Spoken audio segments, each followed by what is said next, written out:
Hello बच्चों। यहाँ दिया है t is equal to zero and arrow is fired vertically upward with speed 100 metre पर सेकेंड।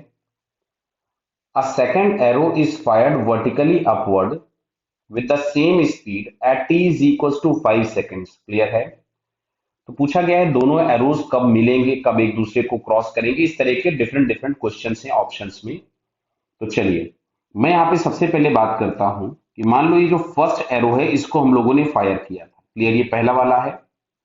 तो फर्स्ट एरो के लिए अगर हम कैलकुलेशन लिखना चाहें तो इनिशियल वेलोसिटी दी गई है 100 मीटर पर सेकेंड।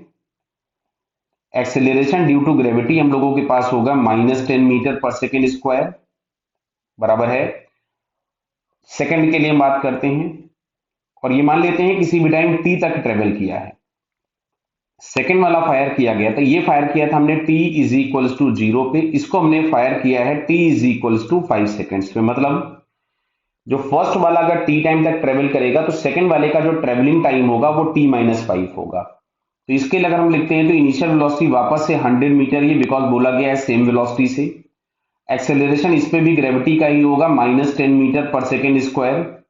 बट इसके लिए जो टाइम टेकन होगा that will be t-5 seconds. Clear है बेटा? क्यों? क्योंकि अगर ये टी टाइम ट्रेवल किया है तो ये उससे 5 सेकंड के बाद मोशन स्टार्ट किया है, तो इसका जो ट्रेवलिंग टाइम होगा that will be t-5। Clear? तो जैसे पहला ऑप्शन लिखा है that two arrow will meet at the same height above the ground after this much of second. तो यहां से अगर हम लोग एस निकालें, मतलब जो डिस्प्लेसमेंट होगा, अगर दोनों मिल रहे हैं तो दोनों के डिस्प्लेसमेंट सेम होंगे। तो एच इज इक्वल टू मिलेगा u t minus half a T square, half a T square. Clear? तो यहां से आता है H is equal to 100t minus 5t square. अच्छा, दूसरे वाले के लिए अगर हम लोग यहां से लिखें तो दूसरे वाले के लिए हम लोगों को यहां से मिलेगा H is equal to 100 into t-5 -5 into t-5 का होल स्क्वायर। क्लियर है क्या बात? अब देखो, इसको चलिए मैं यहां नीचे लिख दे रहा हूं, यहां पे बहुत कंजेस्टेड हो गया।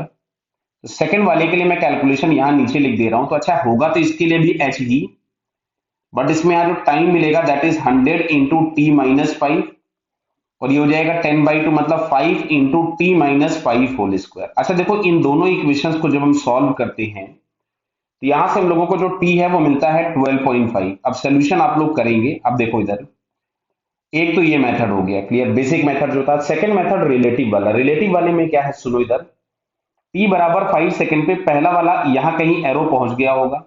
अच्छा, t बराबर 5 सेकंड पे इसकी वेलोसिटी जो हो गई होगी वो 100 माइनस 10 इंटू 5, मतलब बची होगी 50 मीटर पर सेकंड।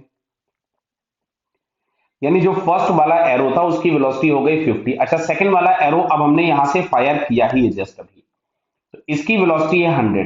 क्लियर बेटा? ध्यान से सुनना।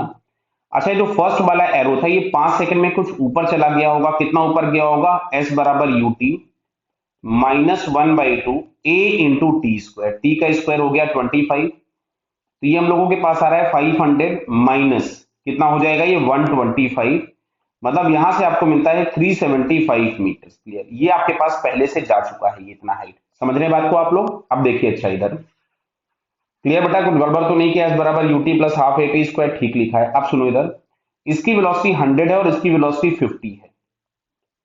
नाउ अगर हम रिलेटिव वेलोसिटी चेक करें तो रिलेटिव वेलोसिटी हम लोगों के पास मिलेगी 50 मीटर पर सेकेंड। क्यों? 100 माइनस 50 कितना आ गया? 50 मीटर पर सेकेंड। एक्सेलरेशन दोनों पे ग्रेविटी का है तो रिलेटिव एक्सेलरेशन जीरो हो गया। अच्छा, रिलेटिव डिस्प्लेसमेंट करना है मिलने के लिए, that is 375 metre. Clear?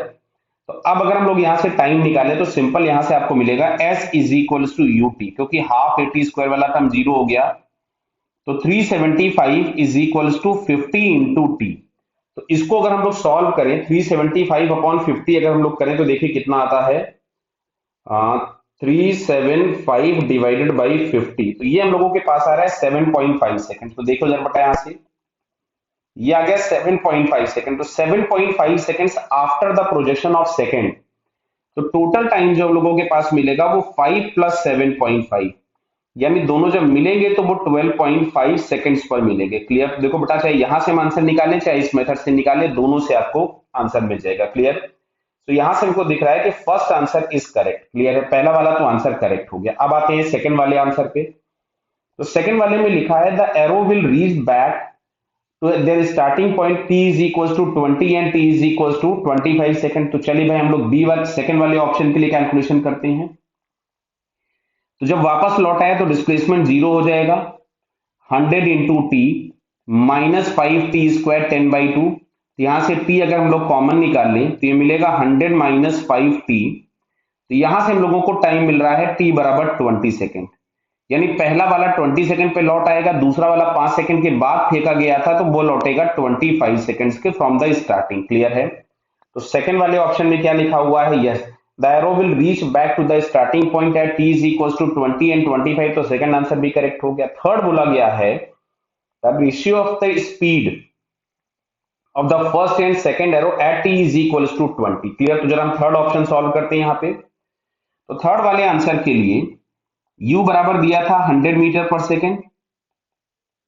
Clear? a बराबर हमारे पास -10 है पर second square, t is equal to 20 second बोला गया है। तो यहां से अगर हम लोग निकालें v1 तो v1 इज इक्वल टू मिलेगा u माइनस 80। तो ये हम लोगों के पास आ रहा है माइनस ऑफ 100 मीटर पर सेकेंड। ये बेटा फर्स्ट वाले के लिए मिला। अच्छा, सेकेंड वाले में चेंज क्या होगा? u इज इक्वल टू तो 100 इसके लिए भी था 100 मीटर पर सेकेंड। एक्सेलरेशन हम लोगों के पास इस पे भी -10 ही था, -10 मीटर पर सेकेंड स्क्वायर। लेकिन इसका टाइम ऑफ ट्रेवलिंग जो होगा दैट विल बी 15 सेकंड्स, क्योंकि 5 सेकंड के बाद प्रोजेक्ट किया गया। अगर 20 सेकंड इसके लिए लोगे तो इसके लिए 15। तो v is equal to u plus 80। यहां से 100 माइनस 10 इंटू 15, तो ये हम लोगों के पास मिलता है माइनस ऑफ 50 मीटर पर सेकेंड। तो यहां से अगर हम लोग रेशियो देखेंगे स्पीड का तो दैट इज 1:2। देखिए यहाँ पे क्या दिया हुआ है, हाँ 1:2, 2:1, 100/50। तो 2:1, तो थर्ड वाला आंसर भी करेक्ट हो गया। फोर्थ वाले में लिखा है maximum height attain bye either. तो यहाँ पे अगर हमें फोर्थ वाले ऑप्शन के लिए कैलकुलेशन लिखे तो v स्क्वायर बराबर 0, u square -2 into 10 into S. तो यहां से s बराबर आपके पास आ रहा है 500, मतलब maximum height attained is 5 metre और यहाँ पे दिया है 1000। तो ये आंसर गलत हो गया। तो यहाँ पे हमारा आंसर कौन कौन सा करेक्ट हुआ? First, second and third, these 3 options are correct. Clear है बेटा? All the best.